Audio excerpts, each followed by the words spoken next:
Good morning. Am I on? Am I plugged in? Okay. Well, I was going to stand up and do this. I'm having a glasses problem. For those of you who wear glasses to see far but not close, I'm not sure which way I'm going to go with this, so bear with me. Um, you made it sound so spiritual. That was up here. It's not. I was sitting here last week and I was listening to Vaughn, honestly, but I kept having this voice in my head saying, it's a process. It's a process. And I thought, I know. I'm listening. And then I heard, you need to talk about the process. You need to step up. Okay. I thought, nah. And then Vaughn put a verse up here that said, I'll give you the words to speak. And I went, no. Shit. I'm like, okay. So I got out of my seat when it was over, and I followed her back here, and I went around the corner, and she was gone, and I thought, oh, I can't find her. I guess I'm off the hook. No, I found her. It's not like I drew the short straw. This is a great place to be, to see all of your faces, and to be able to share not only my thought process, God's process through me, but as I found out the last couple times I was able to be up here, stuff came out that wasn't on my paper. So I prayed this morning that would happen again. So what I want to talk to you today is about processing, going through processes. In our small group, we talk about it a lot, about the Christian journey as a process. We have processes, process things. My son's getting married, Stephen, next Friday night. And let me tell you, that's a process. Those of you that have gone through it, there's a lot to do. But my challenge in the process was pretty much to kind of keep my mouth shut, because I'm the mother of the groom. That's a hard process. Because I have so many good ideas, but I have to give them to myself. Anyway, but so does her mom, so it's all good. There's processes in my small group. Our process is having babies, raising children, schooling is a process, although for some that's debatable. I think, a process that ends sometimes. Pregnancy, schooling, it all ends at one point, but not necessarily education. I have a big process too that next week during the wedding, I got all of my kids. I have 6 children, for those of you that don't know. Our numbers are now at 18. I have 6 little grandbabies. We're all going to be in one place at one time, which is a miracle in itself. And we're in the process of coordinating what everybody's going to wear. I think we're at the end of it. So I'm happy about that. I seem to be focusing more on that process than the wedding. But we talk about it in Leaders, too, about what it's like to go through this process of living the Christian life, becoming Christ-like. And to know that whoever us, you, people we meet, come in contact with, whoever accepts Christ is in a process. No one's perfect. You don't say, be the Lord of my life and you're perfect. Wouldn't that be great? Although, would it really? Think of all the things we'd miss out on of learning, the mistakes we make. It's a learning process. Part of the process you guys are in right now, you're coming to common ground. Yay! And for some of you, coming to common ground, this is your church. This is your center of worship. This is where you learn. This is where you grow. This is where you share. And that excites me. There are several people I know that do not live in a family where they're believers.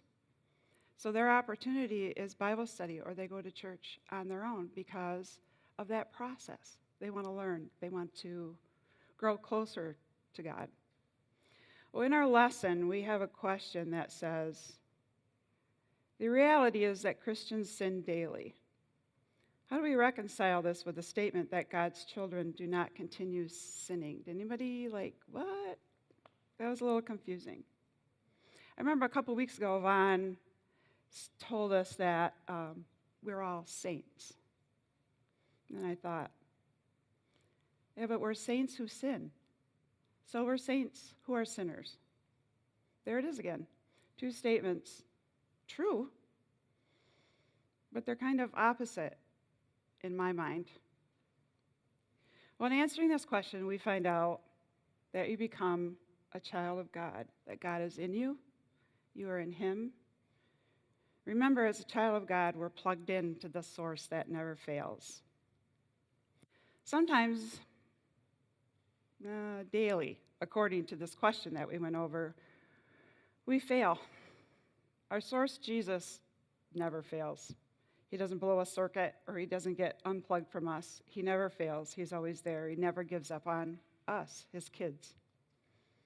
In Romans 3:23, though, it says, "For all have sinned and fall short." It isn't a question if we sin, but when we sin. For the believer, that's the truth. In our groups, you'll answer that question. I'm sure that you'll realize that John is talking about a person who is in continuous pursuit of sin. No disregard of shame or the consequences. Sort of like, I thought, a moral, unstable life, you could say, versus a broken, surrendered, all-in heart for Jesus. As a child of God, I have that gift of redemption, of God's grace. When I confess with a contrite, vulnerable heart, He's faithful and He's just to forgive me. Why? Because I'm His girl. You're His girl. He's mine and I'm His. I love that. I'm a child of God. I've been redeemed by Jesus' blood, who was poured out for me. So I guess, yeah, because of what He did for me, I am a saint. But I sin. You know, God's heart, I think, grieves, not because we messed up, because He's never surprised that we do that. He doesn't like, oh man, she did it again, or it happened again. He knows. There's no surprise for Him. But He's there, and He's hurt, or He feels our pain. He feels our sorrow. He feels our remorse and probably our frustration too. He knows what we're going through. There's nothing about us that He doesn't know or He doesn't care about. You know, Paul says, I'm so frustrated because I do what I don't want to do and I do it anyway. And come on, girls, it's Paul. So we have to give ourselves a little grace. I have a story. I have a little grandson named Dash. He's 3, and yes, he was aptly named. He never sits still. Our family went to Hilton Head this summer, and it's really fun being a grandma when you're on the beach because you don't have to be doing this with 6 kids and making sure everybody's still around, and it's not a very relaxing time, as you all remember, I'm sure. But I was building a sandcastle with Dash, and Hilton Head has, the tides, obviously, and we were building this sandcastle pretty close to the water. But as time went by, as our beautiful structure was finally forming because he kept knocking it down and putting it up, tide came in. And it washed it all away. And I thought, what's he going to do? He's a little active. He gets really upset. And he just looked at me and he said, Mimi, it's okay. We can do it again tomorrow, and it'll be better. And I didn't think of it at the moment, but when I was doing this, I thought, out of the mouths of babes. We just can do it better the next day. And if we can't, we know where to go. He just wants us to say, I'm sorry for what I did, what I thought, what I said. With that humble obedience to come to Him with true repentance, and He forgives us. He comforts us, and He encourages us. If His response to me is love and grace and forgiveness, I think, in turn, I need to love, give grace, and forgive myself, too, which is a tough point. It's a tough thing to do for some of us. And forgive others, which is a tough thing for the rest of us. We're our worst enemy, I think, when it comes to that. We come before Him and we confess and we lay it all out there, but then we kind of start picking a little bit of it up And that's not what he wants us to do. He's forgiven us. Total forgiveness. What we need to work on is forgiving ourselves and forgiving others. When we fail, we need to seek forgiveness of our Father and to put it all behind us, learn from it. But also take the consequences if need be. And continue in the process of loving God and loving people, asking him daily to resist that temptation, to guard your heart, guard your tongue, and focus on him and what he has in store for you that day. I mentioned owning up the consequences of sin. When we lose control, or we yell at our kids, or we yell at our husband, or we yell at the other driver, the best example that we can give, I think, to believers and unbelievers when we fail is to confess and apologize. Another tough one. Humbling ourselves before God is a very holy thing.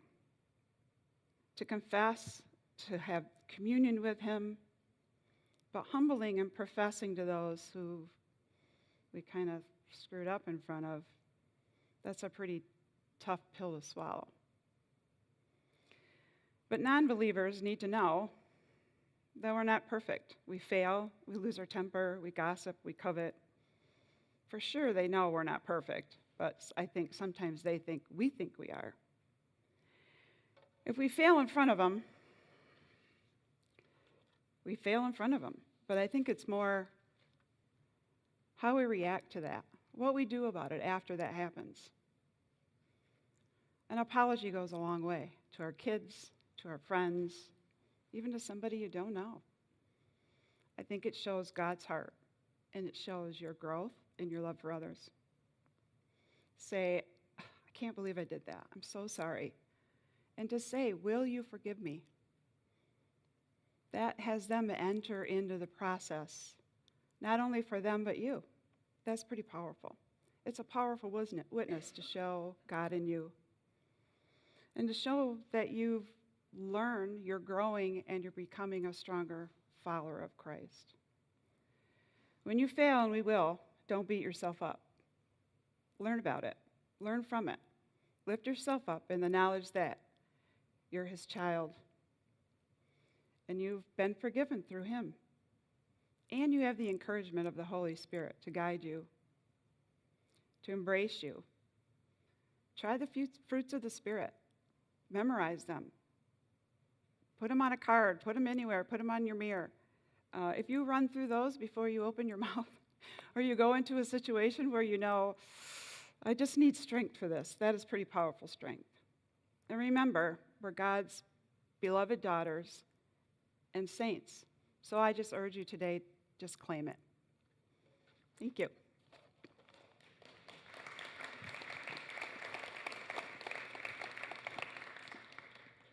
Are we done?